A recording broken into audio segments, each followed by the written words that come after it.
மாற்றத்தை விரும்பும் மக்களின் மாநாடு. திரள்வோம் திரள்வோம், திருச்சியில் திரள்வோம், தீந்தமிழ் இனத்தீரே.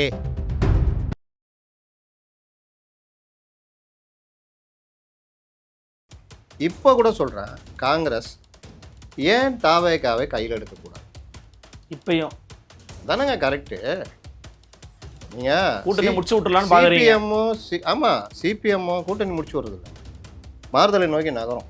முதலாளித்துவ கட்சிகள், முதலாளித்துவ இந்த இது இருக்கிற வரைக்கும் சோசியலிசத்தை நோக்கி நகர்கின்ற இந்த நம்முடைய பயணம் தொடரும். அதே நேரம் இந்த தேர்தல் நடைமுறை, இந்த ஜனநாயகத்தை நாம் பயன்படுத்த வேண்டும். 72 திமுக அதிமுக பிளவை கல்யாண சுந்தரம் நல்லா பயன்படுத்தினார். இத்தனைக்கும் எம்ஜிஆர் நடுவில் ஒரு பல்ட்டி அடித்தார். கல்யாண சுந்தரத்துலாம் அதிர்ச்சி. காங்கிரஸுக்கு எதிராலாம் காங்கிரஸ் தான் காலவாரிச்சு. எம்ஜிஆர் இந்த பாண்டிச்சேரியில் ஆதரவு கொடுக்குறேன்ட்டு காலவாரிட்டார். நீ கொண்டு போய் டாஸ்மார்க்லாம் கொடுக்குற, அப்போ உரிமை கொடுக்குறதுன்னா என்ன அர்த்தம்னா இதுதான், சம்பளம் எல்லாம் கொண்டு கொடுத்துட்டுனா அவங்க பார்த்துக்குவாங்க, நீங்கள் செலவுக்கு வாங்குறது மற்ற விஷயம் பண்ணிக்கலாம். இது நல்ல குடும்பத்துக்கு அழகு. தாவேகா அந்த கட்சி பயிற்சி இல்லாமல் ஒரு பால்வாடி கட்சியாக இருக்குது. நீங்கள் போய் அவங்களோட இணைஞ்சிங்கன்னா உங்களுக்கும் இதுதான் பிரச்சனை தான். ஆனால் ஒன்ஸு சட்டமன்றத்தில் நீங்கள் தோற்றால் கூட, அல்லது நீங்கள் அங்கே போகிறீங்கன்னா உளவியல் ரீதியாக காங்கிரஸ் தாவேகா இணைஞ்சிடுச்சு, இது ஒரு பெரிய கூட்டணின்ற தாக்கத்தை ஏற்படுத்தலாம். காங்கிரஸே போயிடுச்சுன்னா திமுக பலகீனமாகிடுச்சுன்ற கருத்து பரவலாக்கப்படும். இந்த பக்கம் என்டிஏ பலமாக இருக்குதுன்ற கருத்து வந்துடுச்சு. அதுவும் டிடிவிலாம் வந்தால் பிறகு வேறு மாதிரி. அப்போது 2 சிறிய சக்திகளாக மாறிடும். விஜய் பிரிக்கிற வாக்குகள், நான் தொடர்ச்சியாக சொல்கிறேன், திமுகவுடைய கோர்வம். அது திமுகவை ஆட்சியில் தொடர விடாமல் செய்துவிடும். விஜயும் பெரிய மக்கள் நல கூட்டணியாக மாறுவார்.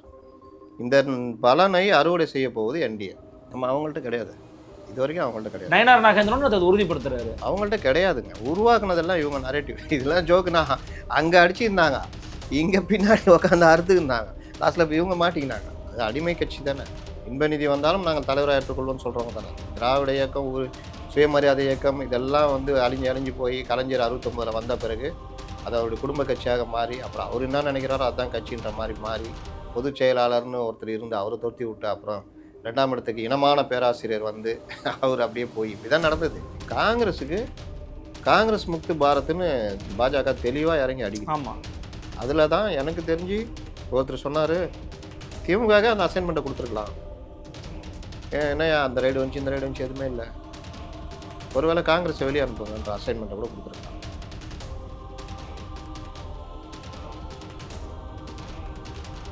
நிம்மதி ப்ராப்பர்ட்டி மேனேஜ்மெண்ட். கான்டாக்ட் 7667008999. நலம் தரும் நல்லார் சித்த மருத்துவமனை.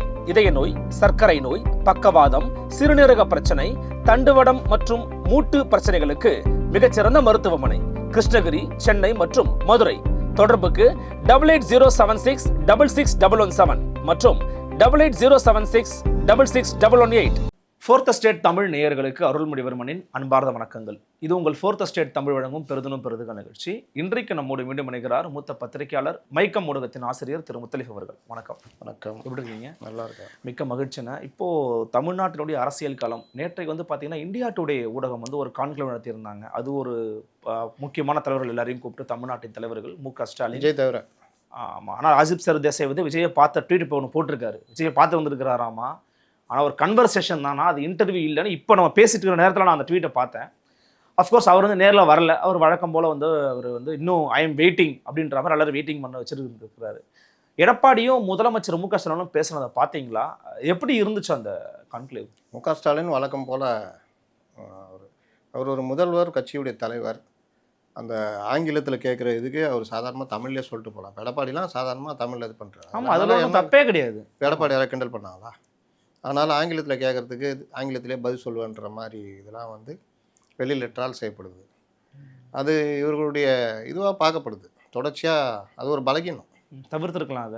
அது ஒரு தனிநபர் விஷயம். அடுத்து போனோம்னு வச்சிங்கன்னா அவர் வழக்கமாக தன்னுடைய கட்சி, ஆட்சி, இந்த மாதிரி விஷயங்கள், அதோடு சேர்ந்து திமுக, இது திமுக காங்கிரஸ் கூட்டணின்றது நடைமுறைக்கு ஒத்து வராதுன்னு எங்களுக்கும் தெரியும், அவங்களுக்கும் தெரியும்.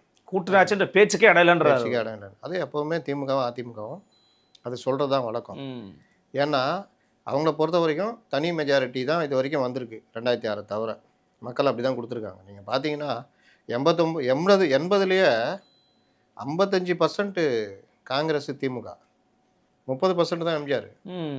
ஆனால் அந்த ஆட்சியை கலைச்சப்போ அவங்க தான் முடிவே பண்ணிட்டாங்க. யார் முதலமைச்சர் கலைஞர், யார் யார் மந்திரி சபையிலன்னா முடிவு பண்ணிட்டாங்க. ஆனாலும் எம்ஜிஆர் ஜெயிக்கிறார். அப்போது இந்த மாதிரி விஷயங்கள்லாம் வந்து நீங்கள் நினச்சி கூட பார்க்க முடியாது. மக்கள், அந்த சூழ்நிலைகள், பல விஷயங்கள் தான் தீர்மானிக்கும். உண்மை. அந்த மாதிரி இவர் வந்து அதுக்கு அந்த டைமில் கூட ஒரு தொங்கு சட்டசபை வந்து, இல்லை ஏதாவது ஒரு காங்கிரஸு, ஏன்னா 114 தான் நிற்கிது. ஆமாம் ஆமாம். அவங்க ஒரு 50, காங்கிரஸ் ஒரு 80, கூட்டணி ஆட்சின்னு அந்த மாதிரிலாம் மக்கள் கொடுக்கல.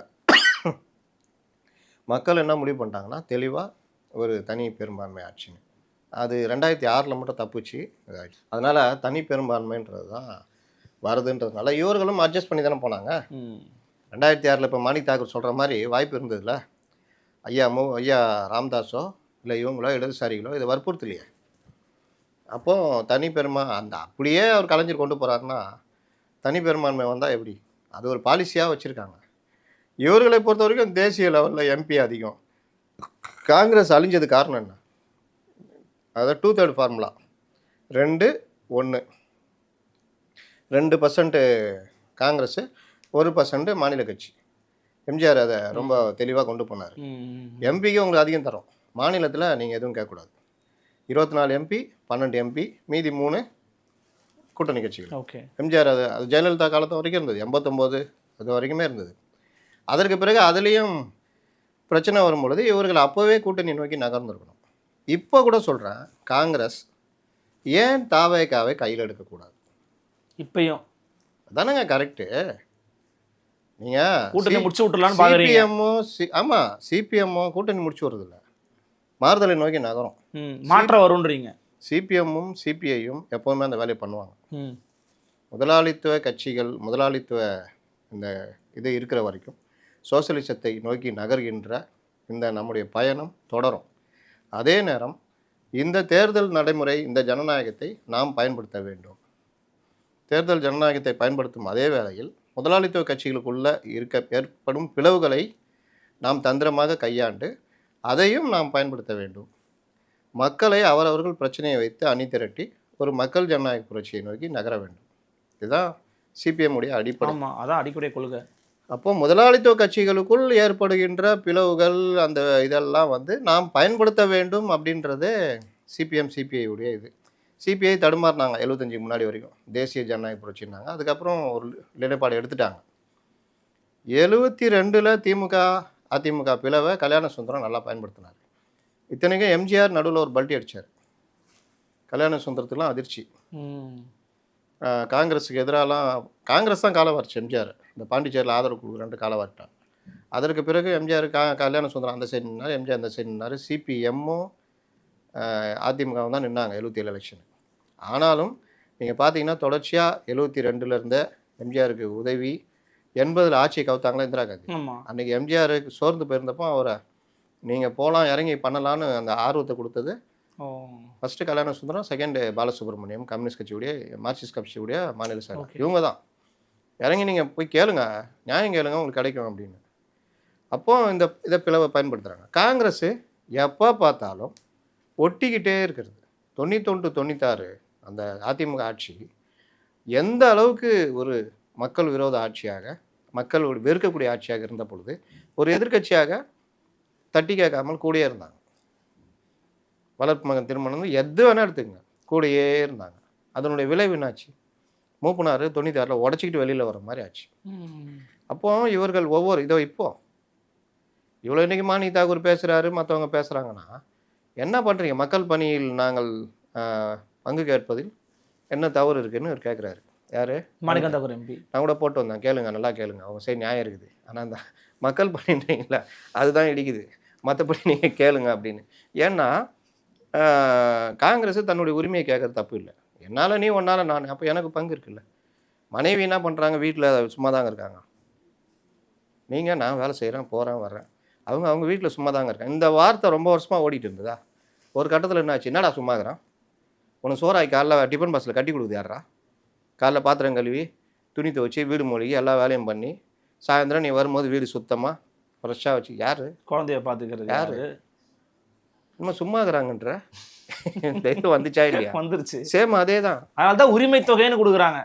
உரிமை கேளுங்க அப்படின்னு கொடுக்குறாங்க. நீங்கள் என்ன இதுவா உடன் பிறப்பாங்க? இல்லை சொல்கிறேன், அதனால தான் பேர் வச்சாங்கன்ற. நீங்கள் ஃபெமினிசம் பேசுனா நானும் உரிமை தொகை கொடுக்க வேண்டியது அந்த வீட்டு கணவர். உரிமை தான் தேவை, தொகை தேவையில்லை. நீ உரிமையை கொடுத்தாலும் நாங்கள் தொகையை ஹேண்டில் பண்ணிக்கலாம். இல்லை அதுக்காக பேர் வச்சாங்கன்னு. பல வீடுகளில் சம்பளம் இதுவோ மற்ற இதுவோ என்ன சொல்லுவாங்க, சேர்த்த பணத்தை சிக்கனமா செலவு பண்ண பக்குவமா அம்மா கையில கொடுத்து போட செல்லக்கண்ணு, அவள் 600 ஆக்கிடுவாங்க செல்லக்கண்ணு. அது உண்மை. நீ கொண்டு போய் டாஸ்மார்க்ல எல்லாம் கொடுக்குற. அப்போ உரிமை கொடுக்குறதுன்னா என்ன அர்த்தம்னா இதுதான், சம்பளம் எல்லாம் கொண்டு கொடுத்துட்டுனா அவங்க பார்த்துக்குவாங்க. நீங்கள் செலவுக்கு வாங்குறது மற்ற விஷயம் பண்ணிக்கலாம். இது நல்ல குடும்பத்துக்கு அழகு. இதில் இதே இதுதான், நீயா நானா, ஒன்றால் நான் என்னால் நீ. அப்போது எனக்கு எதாவது கொடு. நாங்கள் இருக்கிற எங்கள் குறைஞ்ச பர்சன்டேஜில் நீ ஆட்சியே பிடிச்சிடுறீங்க. அப்போ எங்களுக்கு ஆட்சியில் ஏதாவது பங்கு கொடுங்க, ஏதாவது ஒரு மினிஸ்ட்ரி. நாங்களும் எங்கள் இதுவை மக்கள் பணி ஆற்றுவோம் அப்படின்றது கோரிக்கை. அது நல்ல விஷயம். மார்க்சிஸ்டுகள் கம்யூனிஸ்டுகள் மட்டும் ஒத்துக்க மாட்டாங்க, மற்றபடி போவாங்க.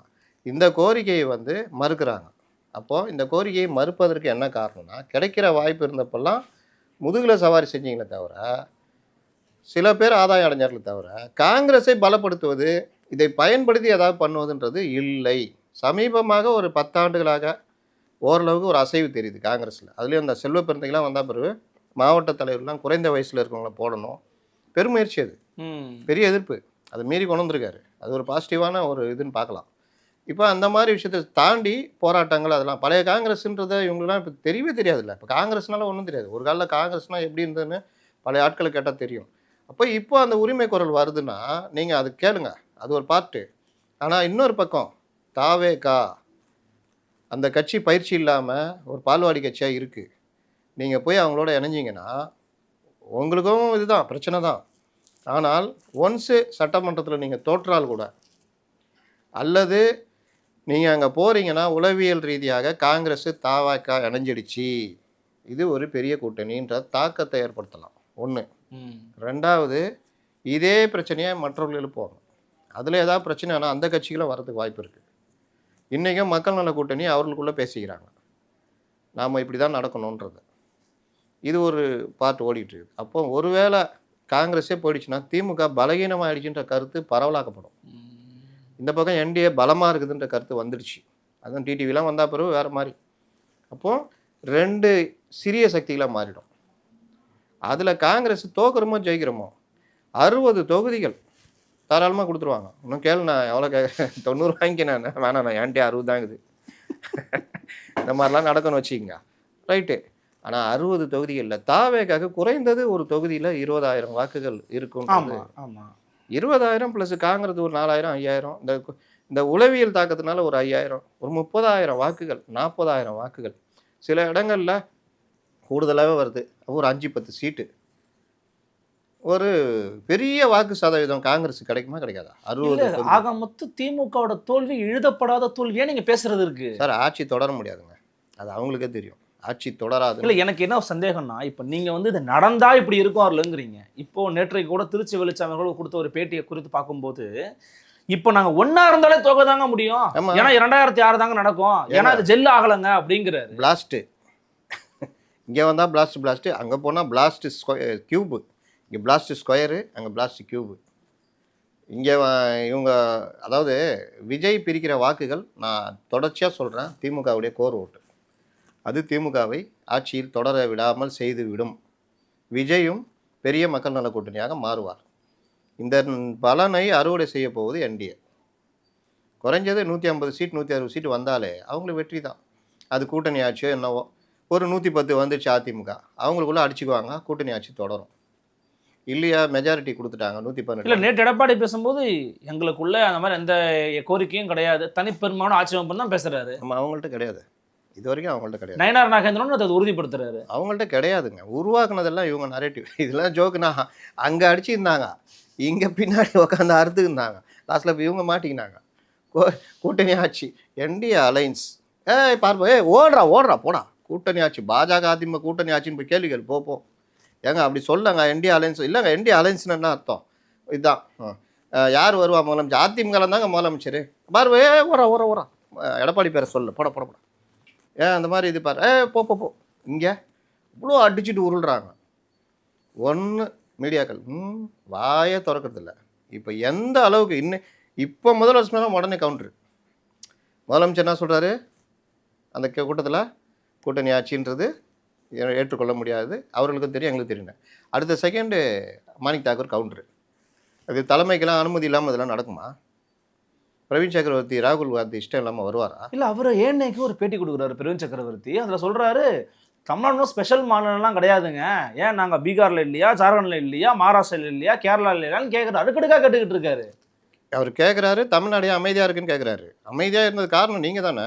2006 அந்த பயன்படுத்தி இருந்தீங்கன்னா அங்கே என்ன சொல்கிறாங்க, காங்கிரஸ் வந்து திமுகவை நம்பி இருந்தது, அதனால தான் இங்கே விட்டுட்டாங்க. திமுகவும் காங்கிரஸை நம்பி தானே இருந்தது. அதையும் யோசிக்கல. வயசு வருஷா தானே, அதையும் யோசிக்கல. இல்லை, ஆனால் எனக்கு சந்தேகம் என்னன்னா, அந்த பிரவீன் சக்கரவர்த்தி, இந்த மாணிக்கம் தாக்கூர் எம்பி, இந்த போன்ற ஆட்கள் எல்லாம் இப்போது பாரம்பரிய காங்கிரஸ்வாதி மரியாதைக்குரிய ஐயா கோபண்ணா சொல்கிறாங்க, காங்கிரஸுக்குள்ள பாஜகவின் கைக்கூலிகள் இருக்காங்க அப்படின்னு ஒரு பேட்டியை கொடுத்துருக்கிறாரு. அப்போ அப்படி பார்த்துட்டு கடந்து போயிடுவாங்கல்ல. ராகுல் காந்தியும் சகோதரர்னு சொல்லிட்டார் முதலமைச்சர், பாஜகவின் கைக்கூலிகளுக்கு என்ன பதில் சொல்லிட்டு கடந்து போயிடுவாங்க தானே. அது என்ன கிரவுண்டில் எதிரொலிக்குன்னு நினைக்கிறீங்களா நீங்கள்? எதிரொலிக்குது இல்லை, இன்றைக்கே விவாத பொருளாக இருக்குல்ல. கோபண்ணா பெரிய அப்படியே செயல்படுற தலைவர், தீவிரமான காங்கிரஸ்காரருங்க. அவரு பழைய காலத்துலேருந்து இருக்காருங்க. அவர் செய்தி தொடர்பாளர், வர எந்த தலைவர் வந்தாலும் எழுதி கொடுக்குறவர், அவ்வளோதான். நீங்கள் ஃபீல்டில் இருக்கிறவங்கன்னு பார்த்தீங்கன்னா இப்போ இவரெலாம் இருக்கார், மாணிக் தாக்கூர்லாம் டெல்லி லெவலில் தொடர்பில் இருக்கவர். ராகுல் காந்தியுடைய தீவிர ஆதரவாளர், குறிப்பாக வேணுகோபாலுடைய தீவிர, ஒரே கேசிவு பிரச்சனையாகவே இருக்கு. அதே மாதிரி பிரவீன் சக்கரவர்த்தியும் ராகுலுடைய ஸ்ட்ராட்டஜிஸ்ட். இவங்க பேசுறதோட கோபண்ணா அதான் கேட்குறேன், ஏன் பிரவீன் சக்கரவர்த்தி ஆஃப் பண்ண மாட்டேங்கிறீங்க? இவங்களை விட வாங்க ஸ்டாலின் கம்மியாக பேசிட்டு இருக்காரு, ஒன்றா பேசிட்டு இருக்காங்க. சகோதரர் ராகுல் ஏன் பிரவீன் சக்கரவர்த்தி வாயை மூட மாட்டேங்கிறார்? எப்பா கூட்டணி பிரச்சனை இருக்குது, நீ கம்னு இருப்பா, நீ வேறு ஸ்டேட்டுக்கு போ, பீகாரில் முட்டு குத்தோம்ல, நீ என்ன செய்கிற, வெஸ்ட் பெங்காலில் போய் முட்டு சந்து கூட்டு போகிற வேலையை பாருங்க, தான் பண்ண வேண்டியது. ஏன் தமிழ்நாட்டுக்கு அனுப்புகிறாங்க? ஏன் தமிழ்நாட்டில் அவரா இவ்வளோ நாளாக வராத பிரவீன் சக்கரவர்த்தி இப்போ ஏன் தமிழ்நாட்டில் காணப்படுகிறார்? நான் ஒரு கேள்வி கேட்கட்டா? திமுகவில் ராஜகண்ணப்பன் அமைச்சர் அவர்கள் நேற்றுக்கு கூட பேசியிருக்கிறாரு ஒரு வீடியோவில், அட இருந்தா இருக்கிறாங்க, இல்லாட்டி போங்கப்பா, சும்மா என்ன ஒரு தொல்லையா போச்சு இப்படின்னு காங்கிரஸ் கட்சியை உதாசீனப்படுத்துறாங்க. இதற்கு முன்பாகவே காங்கிரஸ் கட்சியை எள்ளி நகையாடி பேசியிருக்கிறாங்க. அப்படி இவங்க பேசும்போது அவங்களும் 2 பேரும் பேசதான் செய்வாங்க, அதே நீங்க பொருட்படுத்துறீங்க. நம்ம எங்க பொருட்படுத்துறோம்? அவங்க தானே அவங்களுக்குள்ள அடிச்சுக்கிட்டு பொருட்படுத்திட்டு. இல்ல அவங்கள்ட்ட தான் அந்த மாதிரி இருக்கிறாங்கன்னா இங்கேயும் அந்த மாதிரி இருக்கிறாங்கன்னு நான் சொல்ல வரேன். அவங்கள்ட்ட நீங்கள் பார்த்தீங்கன்னா இவங்களை எல்லாரையும் நம்ம என்ன சொல்லுவோம், பொன்முடி, ராஜகண்ணப்பன், இவங்களாம் முட்டு சந்து கூட்டு போகிறவங்கன்னு சொல்லுவோம். இவர்களாம் அதே முட்டு சந்து கூட்டு நான் மாற்றி சொல்லியே. அப்போ அந்த கூட்டணியுடைய அந்த சட்டசபை தேர்தலில் ஜொல்லாவில் நீங்கள் சொன்னாங்கல்ல, அதை வந்து இந்த நரேட்டிவ் எல்லாம் இப்போ இங்கே திரும்பிச்சா, இங்கே ஜொல்லா வராங்களா? இப்போ ஆக மொத்தம் இந்த கூட்டணி வெற்றி நோக்கி போதா இல்லை சண்டை நோக்கி போதா? சண்டை போட்டுக்கிட்டே வெற்றிக்கு போகிறேன்னு சொல்லுவாங்க, ஆனால் உள்ளுக்குள்ளேயே சண்டை போட்டுக்கிட்டு இருப்பாங்க. நீங்கள் யோசிச்சு பாருங்கள், 40 சீட்டு அதான் காங்கிரஸுடைய குறிக்கோள். 40? ஆமாம். 26? வாய்ப்பே இல்லைன்றாங்களே. அதுதான். அப்போ 40 கேட்கணும், 35 கொடுத்தா கூட ஓகே. 20-25 தான் கொடுக்க போகிறேன்னு சொல்கிறாங்க. அதனால தாங்க சண்டை. இப்போ அதை வேணும்னு கேட்குறதுக்கு நீ தரமாட்டிங்கன்னா எங்கால விட்டு பேச விட்றேன், தாவே கேட்க போனால் என்னன்னு கருத்தை உருவாக்குறேன். இது எல்லாம் உருவாகிட்டே இருந்தால் நீங்கள் ஏதோ வீட்டில் இறங்கி வருவீங்க. இறங்கி வந்தீங்களா இல்லையா? இங்கேருந்து கனிமொழி அமிச்சிங்கல்ல, ஒரே ஒரு இதை மட்டும் ஆஃப் பண்ணீங்க, கூட்டணின்றதை ரைட்டு விடுங்கன்ட்டார் ராகுல், மற்ற விஷயம் பேசுங்கன்ட்டாப்புல ராஜ்யசபா இதெல்லாம். இங்கே வந்தால் பிறகு மறுபடியும் ஆரம்பித்தாங்க, மறுபடியும் பிரச்சனை பண்ணோன்னு டெல்லியில் கூட்டம். இவங்களுடைய ஆதரவாளர் செல்வ பெருந்தகையே டெல்லியில் வெறுத்து போய் பேட்டி கொடுத்தாரு. கொடுத்த உடனே நைட்டு 11 மணிக்கு எங்கேயாவது அறிக்கை வருமா? திமுகவில் பார்த்துருக்கீங்களா? வந்துச்சா இல்லையா? 22ஆம் தேதி நாங்கள் அமைக்கிறோம்னு. திமுக என்ன பண்ணுதுன்னா, இப்போவே அமைச்சிட்டா ஏதாவது நெகோசியேஷனில் இவங்க தாவேகா பக்கம் ஏதாவது பேசி போயிடுவாங்களோ, இல்லாட்டி இந்த நெகோசியேஷன் ஓடும் போதே மற்ற கூட்டணி கட்சிகள் டைம் கிடைக்கும், நல்லா கத்தி தீட்டிட்டு வருவாங்க. இப்போ லைட்டாக தானே ஊட்டினுக்கிறாங்க. மனமும் வந்து கொடுத்து விடுவார், அவர் பெரும் தாயுள்ளத்தோடு கவனிப்பார், இப்படிலாம் ஊட்டினுக்கிறாங்க. சிபிஐ தோழர் சொல்கிறாரு, வீரமணியன் தோழர் சொல்கிறாரு, சண்முகம் கூட சொல்கிறார். அவர் வந்து அப்படி இல்லை, நான் போட்டிருந்தேன், தோழரை கண்ணை நல்லா பெருசாக வச்சுட்டு உருட்டின்னு போய் நில்லுங்க, இல்லாட்டி 6 சீட்டு தான். ஏற்கனவே தோழர்கள் வேற வான் பண்ணி அனுப்பிச்சிக்கிறாங்க, பாஜக வந்துடும்னா நீங்கள் தோழர்கள்ட்ட உருட்ட முடியாது இனிமேல். அது வந்துட்டு போய் நம்ம 12 சீட்டுக்கு மேலே கேட்டு வாங்குவோன்றது தான் நீங்கள் தோழர்களுடைய நிலைப்பாடு. சும்மா அந்த பூச்சாண்டெலாம் காமிக்காதீங்கன்னு தான் நான்லாம் போட்டிருக்கேன். இதுதான் உண்மை. அப்போ இவர்களுக்கு டைமும் கொடுக்கக்கூடாது. 22 தேதினா அப்படியே இழுத்து எப்பா தேர்தல் அறிவிச்சிட்டாங்கப்பா, சீக்கிரம் முடியும்பான்ற மாதிரி தொகுதியும் இந்த வேகத்தில் அவசர வேகத்தில் முடிச்சா என்ன ஆகும்? ஏற்கனவே திமுகக்குள்ள பெரிய சண்டை ஓடிட்டு இருக்குது பார்த்தீங்களா? அதிகாரத்தில் சவுத்துக்கு வந்து கனிமொழி அக்காவை அமுச்சு விட்டா இப்ப அண்ணா சபரீசன் போய் நிக்கிறா. அப்படியே அதிகாரத்தில் இல்லாத அதிகாரமிக்கவர் ஆலோசனை கூட்டம் நடத்துகிறார். அவர் எந்த கட்சியில என்ன பொறுப்புல இருக்காரு? நீங்க என்ன பொறுப்புல இருக்கிறாருன்னு கேக்குறீங்க. ஒரு கட்சிக்காரரும் சால்வை போட்டு அண்ணனை வரவேற்கிறாங்க. ஒரு கட்சிக்காரர் இல்ல, அவங்க கட்சிக்காரங்க. இல்ல அது அவங்க கட்சிக்காரர்கள் ஒருத்தரும் மன்னிக்கணும், அவங்க கட்சிக்காரர் ஒருத்தரும். அது அடிமை கட்சி தானே.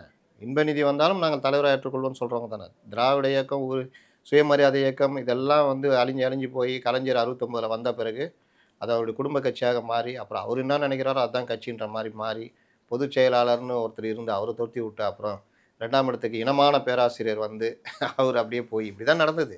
அதனால் அந்த கட்சிக்கு வந்து அதெல்லாம் கிடையாது. யார் தலைமை, யார் அந்த அதிகார மையத்திலேருந்து வர்றாங்களோ அவங்கள நம்ம இப்போவே துண்டு போட்டு வச்சுட்டா நமக்கு நல்லதுன்னு தான் நினைக்கிறேன். சவுத்துக்கு ஏற்கனவே அம்மையார் கனிமொழி எம்பியை வந்து அறிவிச்சிருந்தாங்க. இப்போ எதுக்கு இவர் போறாரு? அதான் போட்டி, கட்சிக்குள்ளே இருக்கிற கோஷ்டி ஆதிக்கம், சிக்கல் இருக்கு. ஏங்க அடுத்த சட்டமன்ற தேர்தலில் திமுக ஜெயிக்கணுன்றதை விட நம்ம ஆட்கள் எவ்வளோ பேர் ஜெயிக்கிறாங்க. நீங்கள் 2016 நம்ம ஆட்கள கட்சிக்குள்ளேயே 2016 ஜெயலலிதாவோட சசிகலா டீம் எவ்வளோ ஜெயிக்கணுன்றதுல தான் அவங்க உறுதியாக இருந்தாங்க. அதனால தான் ஒரு பட்டியலே அடிச்சு தூக்கி போட்டு விட்டாங்க ஜெயலலிதா. ஏன்னா அவர்களுக்கெல்லாம் இப்போ தெரிஞ்சிருக்கும், ரொம்ப நாள் இதெல்லாம் போகாது, நம்ம ஆதிக்கத்தில் இருக்கணும், ஏதாவதுனா நம்ம தான் கவர் பண்ணணுன்றது. மொத்தமாக கவர் பண்ணி எடுத்துக்கொண்டு போய் எடப்பாடிகிட்ட கொடுத்துட்டு, நீங்கள் ஒரு கணக்கு போட்டால் மனிதன் நினைப்பது உண்டு வாழ்வு நிலைக்கும் என்று, இறைவன் நினைப்பது உண்டு பாவம் மனிதன் மாதிரி, டெல்லி நினைப்பதுன்று பாவம் அவர்கள்னு மாற்றி விட்டாங்க. அது மாதிரி இங்கே வந்து 3 அதிகார மையங்கள். பாவம் இதில் எந்த அதிகார மையத்திலும் இல்லாதவர் நம்ம தலைவர் தான். நம்ம தலைவர்னா யார் சொல்றீங்க? தலைவர்னா யார்? ஸ்டாலின் தான், வேற யாரு? அந்நியார் கூட அவர்கிட்ட இல்லை. அவங்க வந்து இப்படி ஒரு சமயம் மருமகன் பையன்றாங்க, அவங்க கோஷ்டி மாறினேங்கிறாங்க. இவருக்கு யாருமே இல்லை, இவர் தனியாகவேங்கிறார் அந்த மாதிரி. அப்போ மகன் இளைஞரணி போர்வையில் அவங்க ஒரு பெரிய அதிகார மையத்தோட கனிமொழி தொடர்பில் இருக்காங்க. இப்போ இதெல்லாம் தெரிஞ்சுக்கிட்டு தான் அவங்கள ஸ்டேட் பாலிடிக்ஸ்குள்ளே கொண்டு வரதுக்கு ட்ரை பண்ணுறாங்க கனிமொழியை. இந்த தடவை நீங்கள் சட்டசபைக்கு போட்டி போடுங்க அப்படின்னு. அப்போ டெல்லி பாலிடிக்ஸு அது யார் பார்க்குறது? ஆட்டோமேட்டிக்காக மாப்பிள்ளை போயிடுவார். முன்ன மனசாட்சி யார் இருந்தது? மனசாட்சி வந்து கனிமொழி அம்மா முரசொலி மாறன். ஓகே ஆமாம், முரசொலி மாறன் மன்னிக்கணும். ஓகே, அவ்வளோதான். அப்படியே அந்த மாதிரி ட்ரான்ஸ்ஃபர் ஆகுது, இப்படி ட்ரான்ஸ்ஃபர் ஆகுது இந்த இது அதிகார போட்டி. அதே நேரத்தில் ஸ்டேட்டில் தன்னுடைய கட்டுப்பாட்டில் கட்சி இருக்கணும்னு அவர் சபரிசன் நினைக்கிறார். அப்போது 3 அதில் கனிமொழி கொஞ்சம் ரொம்ப ரொம்ப பெருசாக கிடையாது, ஆனால் யார் இருப்பாங்கன்னு தெரியாது.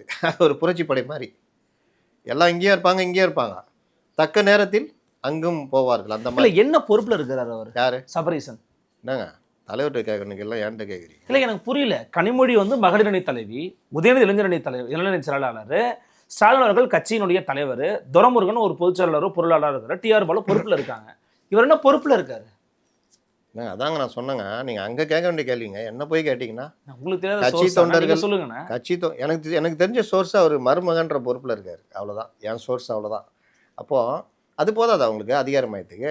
நாளைக்கு இன்ப நிதியாக டூர் வர ஆரம்பிச்சிங்க, நான் சென்னையெல்லாம் தமிழகத்தில் தொகுதி வாரியாக சுற்றுப்பயணம் போகிறேன்னு இன்ப நிதி முடிவு பண்ணால் இதே கட்சிக்காரங்க வருஷம் கட்டிட்டு இருப்பாங்களா? நீங்கள் இப்போ துண்டு போட்டால் தானுங்க நாளைக்கு உதவும். உதயநிதி எத்தனை படம் நடித்தார்? 5-6 படம் நடிச்சிருப்பாரு. அதுக்கே ரசிகர் மன்றம்லாம் ஆரம்பித்து தலைவர் பொதுச் செயலாளர்லாம் இருக்காங்கல்ல, அமைச்சராக ஆகிட்டாங்களே. எனக்கு உதயநிதி நடித்த படத்தில் பிடிச்ச படம் மனிதன் தான். இயல்பாக நடிச்சிருப்பார். அடுத்து மாமன்னன் நல்லா நடிச்சிருப்பார். மற்றதெல்லாம் நமக்கு சும்மா அப்படி இப்படி. ஆனால் அவருக்கு ஒரு ரசிகர் மன்றம் அதுன்னு அப்போ நம்மளாம் கோட்டை விட்டோம்ல. அப்போவே ஆரம்பிச்சிருந்தா அதான் நெருங்கி போயிருக்கலாம் சின்னவர் கூட. அப்போ இந்த ஐடியாலாம் வரவே மாட்டேங்குது. இந்த நடிகை நம்ம வாட்டில் விமர்சனம் பண்ணிட்டு போயின்னு இருக்கோம். இவங்க என்ன எப்படி இருந்தாலும் ரசிகர் மன்றம்னு ஆரம்பிச்சுட்டு நல்லா தெளிவாக இருக்காங்க. இதுதான் விஷயம். அதனால் 3 அதிகார மையங்கள் ப்ளஸ் சீனியர் அமைச்சர்கள்.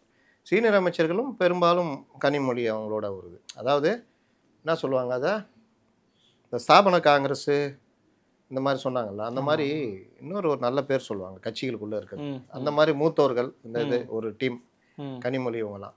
மற்றவர்கள் இந்த மாதிரி புது இளைஞர்கள் அப்படின்ற மாதிரி அந்த சைடு. அதுலேயே பெரும்பாலான ஆட்கள் இந்த சைடு, மாப்பிள்ளை சைடு, அந்த பெண்ணு இவங்க தான். அவங்க தானே தீர்மானிக்க போகிறாங்க யார் எம்எல்ஏ ஆகணும்னு. அப்போ அதுலேயே ஆதரவாளர் உள்ளே கொண்டு வந்துடலாம்ல. லிஸ்ட்டு சசிகலா ஓபிஎஸ் கொடுப்பாரு, சசிகலா டிக் பண்ணுவாங்க, அவங்க இது பண்ணி தான் அவங்க இவங்கள்ட்ட போகும் ஜெயலலிதாட்ட. ஆனால் பெரும்பாலும் ஃபைனலைஸ் பண்ணுறது ஜெயலலிதா இருந்தாலும் அதுக்குள்ளே ஒரு ட்விஸ்ட் வைக்கிறது இவங்க தானே. அந்த மாதிரி பலர் ஒதுக்கப்பட்டாங்கல்ல, அந்த மாதிரி இப்போ நடக்குது திமுகக்குள்ள. இதில் நமக்கு வேண்டிய தொகுதி இது ஒரு பார்ட்டு. அப்போ காங்கிரஸுக்கு வேண்டிய தொகுதி இவங்களுக்கும் தேவைப்பட்டுச்சுன்னா என்ன ஆகும்? இவ்வளோ பிரச்சனை இருக்கு, அவ்வளோ முரண்கள் இருக்குது. யார் பேசுவா, யார் எழுதுவா? இந்த மாதிரி தான் இன்னைக்கு இது காங்கிரஸ் திமுக கூட்டணிக்குள்ள முரண் இருக்குது. இதை தான் பிரச்சனை அதிகமாக இங்கே தான் இப்போ உருவாயிருக்குன்றீங்க, இங்கே கம்மியாயிருக்கு. அப்போ இதை தான் நான் சொல்கிறேன். அவங்களுக்கு ஒன்றுமே இல்லைங்க, அவங்க இழப்பதற்கு ஒன்றும் இல்லை. இவங்க இழப்பதற்கு ஆட்சியே இருக்குது. கட்சி யார் கைப்பற்றுறதுன்னு ஒரு பெரிய பிரச்சனை ஓடிட்டு இருக்கு. இங்கே அதெல்லாம் கிடையாது. அங்கே எடப்பாடி லீடு எடுத்தாச்சு, பாஜக உள்ளே வந்தாச்சு, பாமக உள்ளே வந்தாச்சு. பாஜகவை பொறுத்த வரைக்கும் என்டிஏக்கு 2029 எம்பிகள் அதிகம் வேணும், அவ்வளோதான். இந்த அண்ணாமலை பேச்சு கேட்டு தனியாக ஆட்சி, அதெல்லாம் என் உயரம் எனக்கு தெரியும். ஒருவேளை இது குறைஞ்சி வந்ததுன்னா அன்னைக்கு நுழைஞ்சிக்கிட்டு கூட்டணி ஆட்சின்னு போகலாம். மற்றபடி அவங்களுக்கு இது கிடையாது. காங்கிரஸுக்கு காங்கிரஸ் முக்து பாரத்னு பாஜக தெளிவாக இறங்கி அடிக்குது. ஆமாம், அதில் தான் எனக்கு தெரிஞ்சு ஒருத்தர் சொன்னார், திமுக அந்த அசைன்மெண்ட்டை கொடுத்துருக்கலாம், என்னையா அந்த ரைடு வந்துச்சு இந்த ரைடு வந்துச்சு எதுவுமே இல்லை, ஒருவேளை காங்கிரஸை வெளியே அனுப்புங்கன்ற அசைன்மெண்ட்டை கூட கொடுத்துருக்கலாம், அதற்காகத்தான் இப்படிலாம் பேசிகிட்டு இருக்காங்களோ அப்படின்னு கூட கேட்டாங்க. அந்த மாதிரி தன்னுடைய ஒரு கூட்டாளி இழந்துட்டு தன்னுடைய கட்சியுடைய பவரே குறைச்சிக்க திமுக விரும்பாது. ஆனாலும் பிரச்சனைகள் நெருக்கிக்கிட்டே இருக்கும்ல. இப்போ பாருங்கள், நாளைக்கு தங்கம் தென்னரசுக்கு எதிரான வழக்கு உச்சநீதிமன்றத்தில் வருது. செவ்வாய்க்கிழமை கேகேஎஸ்ஆருக்கு எதிரான வழக்கு வருது. அவர்கள் வழக்கை வெளிமாநிலத்தை விசாரிக்கணும்னு. நீங்கள் பார்த்தீங்கன்னா போடுறது பாஜகவில் ஒரு இங்கேருந்து போன ஒருத்தர் ஸ்டேட் லீடர் லெவலில் இருந்தவர், அது ரொம்ப தெளிவாக போடுறாங்க. தலைமை நீதிபதி அமர்வில் வருது. இதெல்லாம் கூட்டி கழிச்சு பாருங்கள். இப்போ அதர் ஸ்டேட்டில் போட்டு விட்டாங்க வச்சுக்கிங்க, கஷ்டம். இந்த வழக்கு உடனே விசாரிக்கிறாங்கன்னா இதை பேஸ் பண்ணி 8-10 பேர் இருக்காங்க. நம்ம இவர்லேருந்து துரைமுருகன்லேருந்து பொன்முடியிலேருந்து ஜெகத் ரட்சகன்லேருந்து பலரும் இருக்காங்க. எல்லாம் ஸ்டே தான், ஸ்டே வெக்கேட் ஆகிடுச்சு. 6 மாதம் தான் ஸ்டே. ஆமாம், அது வெக்கேட் ஆகி ரொம்ப நாள் ஆகுது. அப்போ அதை ஏன் இதாக அதை அப்பீலுக்கோ மற்றதுக்கு போகலன்னா இவங்க போக மாட்டாங்க. இவங்க ஆட்சி நடக்கிறதுனால விஎன்டிசி போகாது. அப்போ இதை வந்து வேறு மாநிலத்துக்கு மாற்ற இது பண்ணால் அது பெரிய சிக்கலில் போய் முடியும். அப்போ இந்த மாதிரி வேலைகளையும் பாஜக பண்ணிக்கிட்டு இருக்குது. இந்த மாதிரி சூழும் கருமேகங்களும் புகை மண்டலமும் திமுக கூட்டணியை சூழ்ந்து வர்ற நிலையில் காங்கிரஸ் இப்போவே கழட்டிக்கிட்டாங்கன்னா, உண்மையிலே சொல்கிறேன், அவங்க தாவேகா கூட ஒரு கூட்டணி வச்சாங்கன்னா இந்த சட்டமன்ற தேர்தலில் இல்லைன்னு சொல்லிட்டு முடிவு பண்ணிட்டு போகணும். ஒரு பரீட்சைன்னு முடிவு பண்ணிட்டு போனால் உள்ளாட்சி தேர்தலில் நீங்கள் சாதிக்கலாம். நீங்கள் உள்ளாட்சி தேர்தலில் பெரிய கட்சிகள்லாம் கணக்கு வராது. நீங்கள் 12,000 பஞ்சாயத்துகள் இருக்குது. அதனால நீங்கள் ஈஸியாக தாவேகாவும் காங்கிரஸ் சேர்ந்தால் பெரிய அளவில் சாதிக்கலாம். அப்போது நீங்கள் பார்த்தீங்கன்னா 84 என்னதான் அதிமுக கவர்க்க முடியலனாலும் உள்ளாட்சி தேர்தலில் திமுக தான் பெரிய அளவில் பிடிச்சாங்க. அந்த மாதிரி உள்ளாட்சி தேர்தல் சில முடிவுகளை மாற்றும். இது இல்லாமல் பார்லிமெண்ட் எலெக்ஷன் வரும்போது உங்களுக்கு காங்கிரஸாக பாஜக தானே நிற்கும் 2029. அன்றைக்கி தாவேகாவுக்கு நல்லது. ஆனால் இவங்க அந்த கட்சி தலைவர்கள் பேட்டியும் அந்த மற்ற இதையும் அவங்களுடைய அந்த அரசியல் மகா அறிவையும் பார்க்கும்போது இந்த தாவேகா எங்கேயும் தேராதுன்னு தெரியுது. அப்போ எப்படி நடக்குதுன்னு பார்ப்போம். தமிழக அரசியல் குறித்து பல விதமான கருத்துக்களுக்கு உங்களுடைய தெளிவான ஆழமான விளக்கங்கள் கொடுத்தீங்கன்னா மிக்க நன்றி. நன்றி. மீண்டும் சந்திக்கலாம் நண்பர்களே. வணக்கம்.